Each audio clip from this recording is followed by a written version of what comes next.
I'm Mike Harlan from MGT Caliper Covers. Today we're going to do a quick install on the 2019 Ford F-150 rear electric brake. And this will cross over to the Navigator and the Expedition as well on the rear. Clip is an SN18. It's kind of a funky looking clip. But it goes right on back here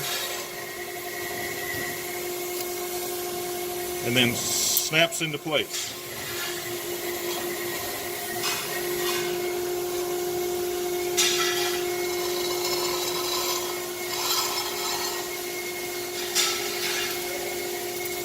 Second clip, just bring it up and over and it snaps down right here.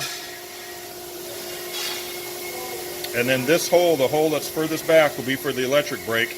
This one is actually for the manual brake. Over the top. Over the top.